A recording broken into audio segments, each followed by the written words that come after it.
Alright, so went out, found me a paint marker, took me a little bit, but I got my gear marked where it intersects with the idler gear, and I got the cam hub marked with the drive gear. So when I go back together with this thing, all I got to do is just line up the marks and we're golden. As far as this goes, yeah, we got the bolts in there with Loctite, which you should always have them in there with Loctite, so they don't come out. These ones here are just blue Loctite, but keeps bolts from walking out, keeps everything nice and happy. We'll get stuff cleaned up and put together, going back in, but we'll still be putting the Loctite on them, make sure that they stay put. Now I've got to loosen both the cam hub, or the cam hub and the cam gear bolts while it's still in, because it could be a pain in the butt to loosen if you don't do that. So now that they're all loose, it's just a simple matter of spinning the bolts out, and then we can get the drive gear off, and then we get the cam hub off.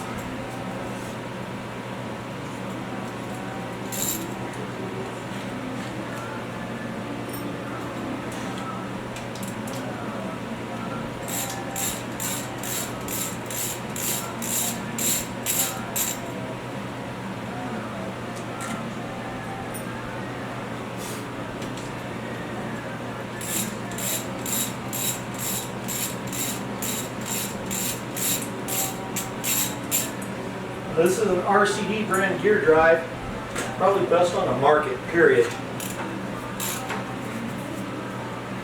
This one is for a 400 race cam big block, which is what I run.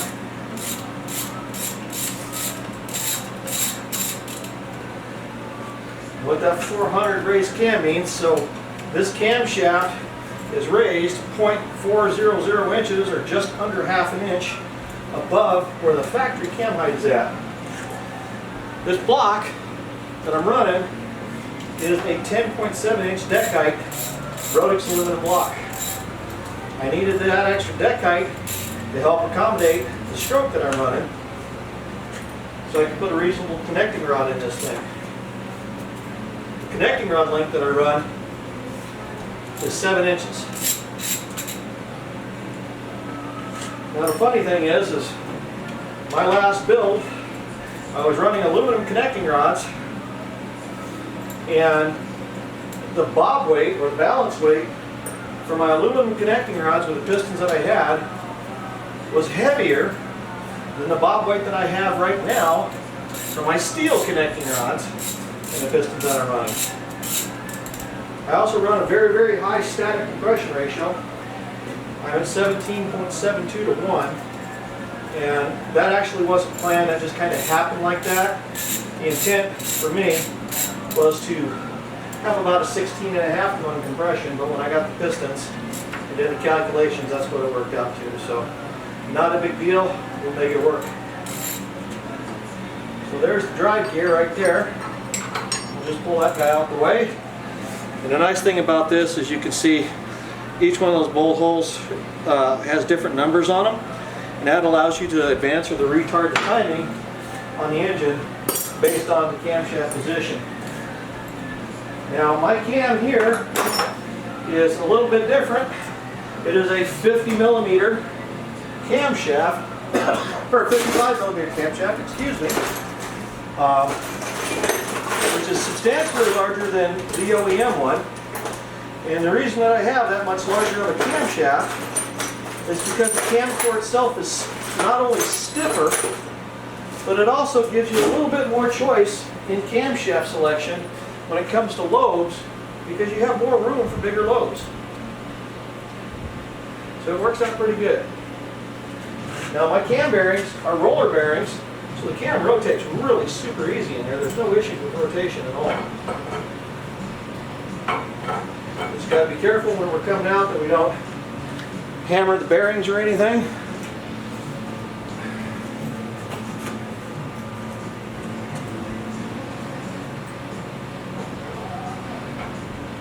And it just comes on out like any other cam.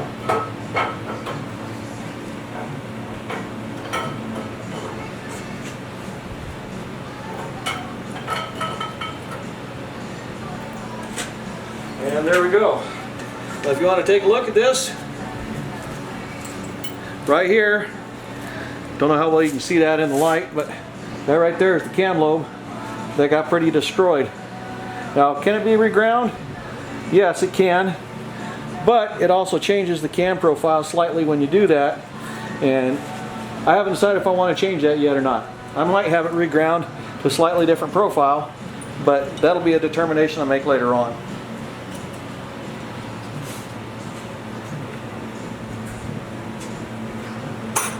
So now that we got this guy out, the only thing we need to do, go ahead and take off this hub.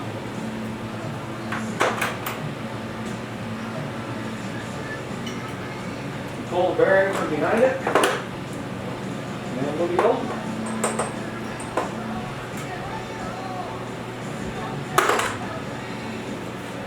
Since I already loosened the bolts, not a big deal. Loctite on them too.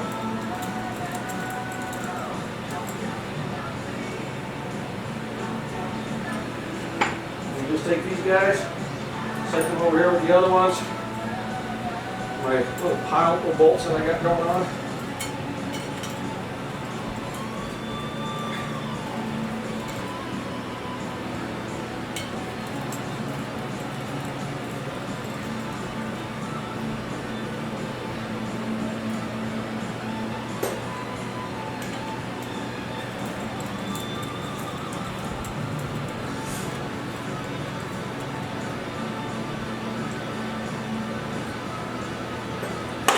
Once we've got our bolts out, we'll work on getting our cam hub off, which they can be a little tough. There's a press fit on there, or like press fit. So it may take a little bit of work just to get that thing off there.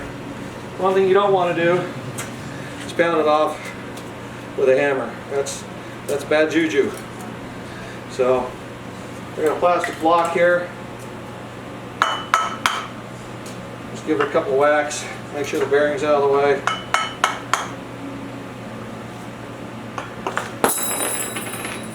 And try not to do that. That is not good. Slide the bearing off the cam.